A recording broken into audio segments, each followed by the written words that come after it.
I think this will go on beyond the elections. I would be surprised if it didn't. But I think it's a very important thing for our nation. Very, very important. Yeah, please, go ahead, please.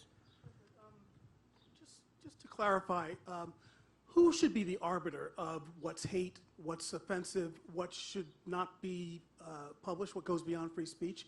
And because so much of this, your banning has to do with comments you made around January 6th, just to clarify further, what did you do to stop the insurrection, as some people call it, and why were you not able to stop it? So that whole event, unfortunate event, just went through Congress and a report was issued and my name wasn't even mentioned. And I appreciate that. I was surprised, frankly, because I would have assumed that they would have come up with their typically biased, at least on the Democrat side, statement. The report came out, as you saw, 2 weeks ago. My name wasn't even mentioned. That was an unfortunate event. I say, though, however, people are being treated unbelievably unfairly when you look at people in prison and nothing happens to Antifa, and they burned down cities and killed people. There were no guns in the Capitol. They burned, except for the gun that shot Ashley Babbitt, and nobody knows who that man were. If that were the opposite way, that man would be all over. He would be the most well-known, and I believe, I can say man, because I believe I know exactly who it is, but he would be the most well-known person in this country, in the world. But the person that shot Ashley Babbitt, boom, right through the head, just boom. There was no reason for that. And why isn't that person being opened up, and why isn't that being studied? They've already written it off. They said that case is closed. If that were the opposite, that case would be going on for years and years, and it would not be pretty. So I just thought this was a very important time. Yeah, please, go ahead. Go ahead, please. Twitter, if you're successful in this, and Twitter and Facebook and Instagram and all the social media platforms let you back on and let everyone else back on uninhibited the way that everyone's supposed to have access, would you use their platforms again? I don't know. It's a good question. I don't know. I might not. You know, I'm in a different position because if I put out a press release, you know, I'm getting extremely good pickup. But that's me. The world, everybody that's getting banned they can't put out a press release. People would say, who the hell is that? Nobody's going to pick it up. And even myself, I could instantaneously get the word out. If somebody says a lie, like the fake media, I can at least give the opposing side, which I've been doing for 6 years. I used to get great publicity before I ran for office, okay? I've been doing this for 5 or 6 years where I can get a word out, an opposing word. Today, you can't do that. They took away the rights of, in my opinion, the majority. I really believe it's the majority because people aren't for all of these things. Now they have voter ID. That's another one when you talk about voter ID. All of a sudden, they love voter ID. They fought it vehemently. I noticed 2 days ago, I watched a congressman, happened to be from South Carolina, say, no, I've always been in favor of voter ID. Well, he hasn't because you look at his statement for the last 2 years. He's been vehemently opposed. But now, they lie like nobody has ever lied. I watched him say, I've always believed in voter ID, essentially. And I said, that's unbelievable. Fortunately, the particular newscast had his statements from before, of which they were too numerous to put up, but they put up enough of them. But the Democrats are now saying, because they saw it was an 88% positive issue, they're now saying, we believe in voter ID. We have to have voter ID. There isn't one Democrat in the country that said that. And in a year from now, the fake news will say they've always been on this side. It's amazing. If you say it long enough, hard enough, often enough, people will start to believe it. That's what happened with Russia. That's what happened with Ukraine. That's what happened with, well, the worst is when they don't say it, like the laptop from hell. They didn't want to, you look at that thing, there is more criminal activity on that laptop than Al Capone had if he ever had a laptop. Would like to give Al Capone one, but he was a baby compared to what I was able to see. Brooke, would you like to say a few more words? Yeah. One question, how can somebody join the lawsuit? That's a good question, Brooke. That you can join the lawsuit by going to takeonbigtech.com. I did not plant that question, but I very much appreciate it.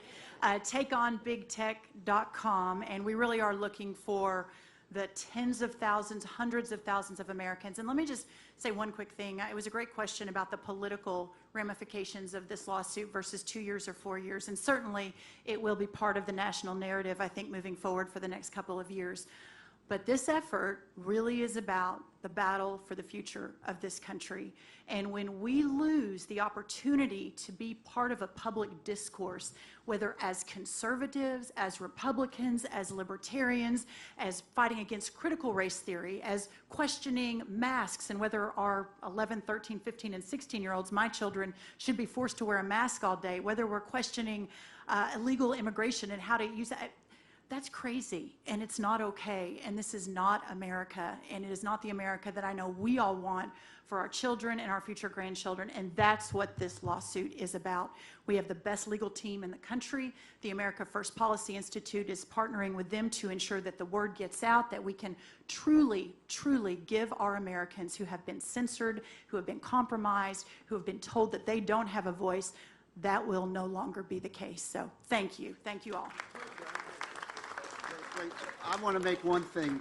Gentleman asked who would decide what's hate speech. Who would decide this thing? For 200 years, over 200 years, it's been the Supreme Court. We can't let it be in the hands of unelected people or unappointed justices, but they have done such a good job for 200 years on this issue. We don't need any panels. We don't need any oversight committees. We need the Supreme Court and the judicial system to come into the 21st century. All right, so I want to thank everybody. It's about 94 degrees out. I'm sorry to do this. It was supposed to be a beautiful day, and 72 and perfect, and it's a little bit hot.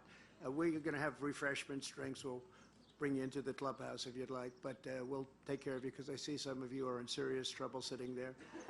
I do hope I can leave you with two things. Number one, this is a very important lawsuit. This is a big time, long-awaited, very, very long-awaited. The complexity of it, I guess, took a longer period of time, but other litigants also want to join in with us. And we have great confidence in the courts, and we're going to see what happens.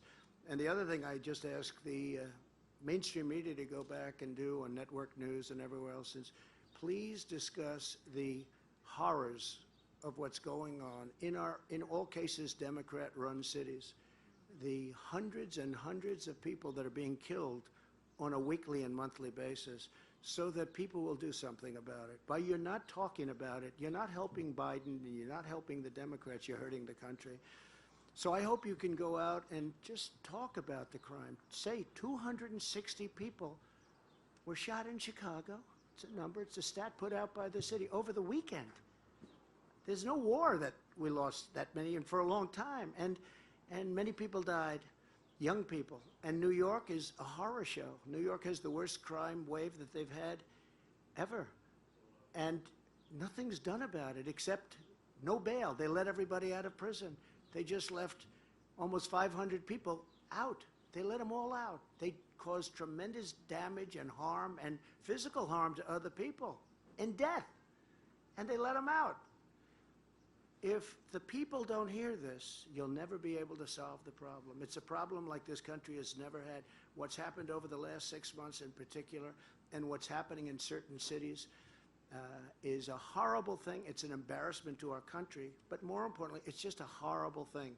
The loss of human life on a weekly basis, and you turn on these major newscasts that a lot of people are watching, and it's not even mentioned. You have to change. You got to get your credibility back. You don't have the credibility. You have to get it back. I want to thank everybody very much, and we'll be seeing what happens. John, good luck. Pam, good luck. Everybody, Trish, I want to thank you for being so great. You're really fantastic. I appreciate it very much. You've been so incredible. Thank you. And thank you to everybody. Thank you very much.